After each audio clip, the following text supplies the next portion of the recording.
out, but then I get all this information that portrays you as the biggest creep, and from people who have, who go back, 25 years on you. So, tell me, how did, Gary's story comes out, then I pile on. So how was that for you? How was that feel like? I'll just say it this way, Luke. As Angelina Jolie says about the tabloids, 95% of what you write is just crap. It's distorted. I mean, I could take you through line by line. Stories about material. Come sit in my basement, and where my books are. Whatever we get from God's a gift. I was gifted with a good mind. It's a gift like having blue eyes. It's morally neutral. Also gifted with an open heart. I've written to date, I think about 10 books. 5 published, 3 more are in publication stage. A 4th is just about in publication stage. And there's 5 or 6 more which are in mid. So you talk about plagiarizing, it's just nonsense. It's such. But what happens is, I could probably trace each line that you write to who said it, from what situation, from what, in other words. So what you did is, you basically collected a bunch of half-baked things, gave them a kind of creep spin, right? We'll call it the Luke creep spin, right? And there it went. When basically it was kind of just so inaccurate, so distorted, and it's just not even possible to respond to. I told you I read your thing once a couple of years ago. I'm sure it's changed, but probably the same core is there. And I sat down. I was so offended by it. And I sat down and I started writing a line-by-line rebuttal. And I said, forget this. What am I going to do? It's part of being a public figure. You got to deal with, not the beautiful side of Luke Ford that I'm talking to today, but you got to deal with the shadow side. Where he's actually not going to call, he's not going to check, he's not doing an investigative story, he's just doing the creep spin.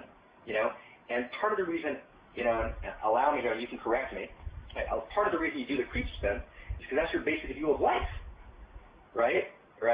You're nodding me yes, right? That's like, yes. Thank you. The other thing that's important, your basic view of life is people are creeps. Yes.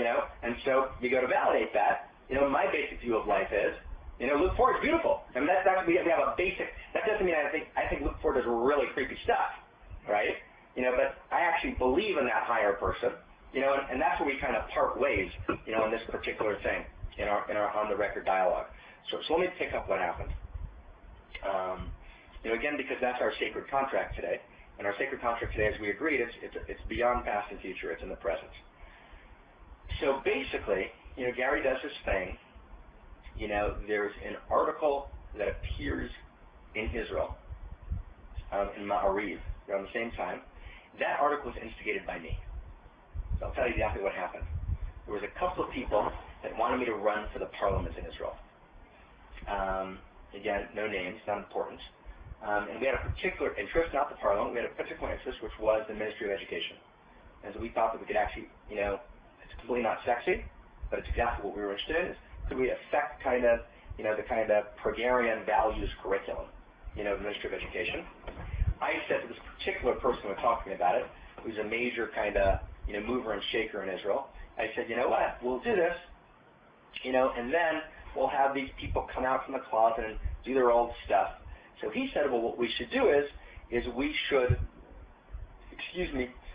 provoke it. Let's provoke it. Let's just kind of, see who's there hiding under rocks. Respond to it directly. I said to him, it doesn't seem like such a great idea to me. It doesn't seem like the best way to spend a Sunday afternoon. He persuaded me that was correct. So, that initially began the story. That began the set of articles. So the Haaretz article happened. That, kind of drove that little group of people crazy. They went back to Gary and said, you got to do this. There was a particular rabbi who actually called Gary. Gary told me this, and Gary told this to me in confidence. So I'm not going to break Gary's confidence because that's integrity. I told him I wouldn't, and I won't. But a particular rabbi called him and said to him, reopen the Gafni thing essentially. Also a backbencher old friend of his. So he reopened the Gafni thing and wound up with that story. Once that story happened, we realized, okay, it's going to get distorted again in Israel. And these same 2 old stories being distorted. So we then initiated right, the story in Ma'ariv, that we'd at least be able to tell the story relatively accurately. And it happened with, the story was told relatively accurately. Blessings to Sarah Mackover. She didn't do a great job. But, she did what she did. Then it was over. Then it was over. So we thought. I basically not living this story. I'm teaching every day. I'm teaching, I'm working with people, I'm fundraising, I'm helping people, I'm lending people money. I mean, I'm doing the things that, a decent person does in the world. Trying to be a mensch, and teach. So that's what I'm doing. I'm not in this story. This story is kind of like a sidebar. Sometimes it gets annoying, but mostly, it's a fly that we're swatting. I try to analogize you to a fly, right? But you understand exactly what I'm saying. So we're doing our thing, right? My wife and I get divorced because of the kind of blog attack. I actually asked her, we actually hold it privately for a period of time so that people shouldn't interpret it, because it actually had nothing to do whatsoever at all, with the blog attack at all. But we didn't want people to interpret it that way, because those are things you have to watch as a public figure. I've now stopped watching those things, but that time I was that kind of public figure. And so we held it privately for a period of time. And in that period of time, I started going out. Now, what happened is, there was a particular person, and I've said I'm not going to mention names. I'm going to ask you not to as well.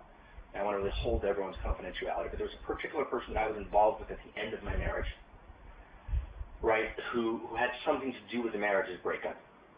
And we had some thought of getting together. For a lot of reasons, that's not the way it evolved. And this is not time for kind of, blame or story. That's just not the way it happened. And so I started going out. Now, what happened was, I was working, pretty much, 24/7. Shabbos to Shabbos. In other words, the rest of the time I was working very, very hard. I was overly committed to what I was doing.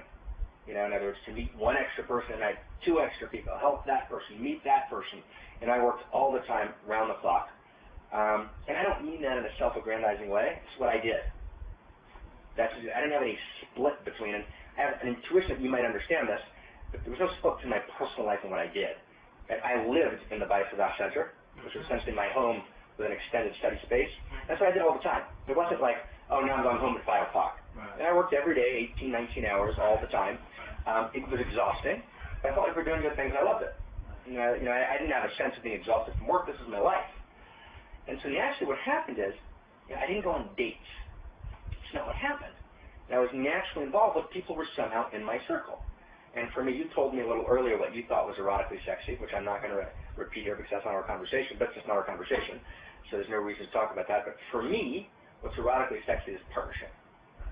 If you remember that movie, Pop Culture Back at You, Mr. and Mrs. Smith.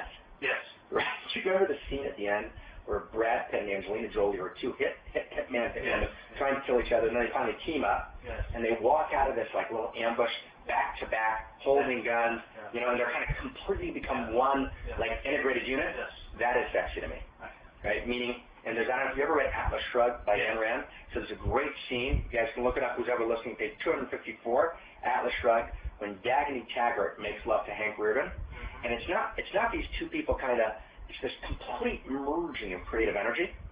That's erotic to me. That to me is that was my experience or vision of great love.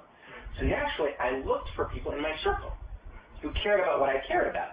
And that's where I was interested, and I wasn't interested in kind of meeting a lawyer for dinner. I was interested, and I was working all the time. So what naturally happened is, I began to have, relationships, with people in my circle. And that's essentially what happened for a period of about a couple of years, about 2 years. I had no sense whatsoever, I had no sense then, nor did the people involved, there's anything transgressive about the relationships. We're talking about people who are powerful adult women, clearly, and that's a given. And I asked them to be held privately. No one was ever sworn to eternal silence. That's complete victim feminist jargon. If I ask you for confidentiality, does that mean I'm swearing you to eternal silence? And that's borrowing a term from my cult psychology. That's an intentional, kind of characterizing of something. Asking for confidentiality, it is actually not the same as swearing someone to eternal silence. And here, I can go deep for a second, and I think one of the people you mentioned earlier got a deep sense of this. There's bad secrets and there's confidentiality.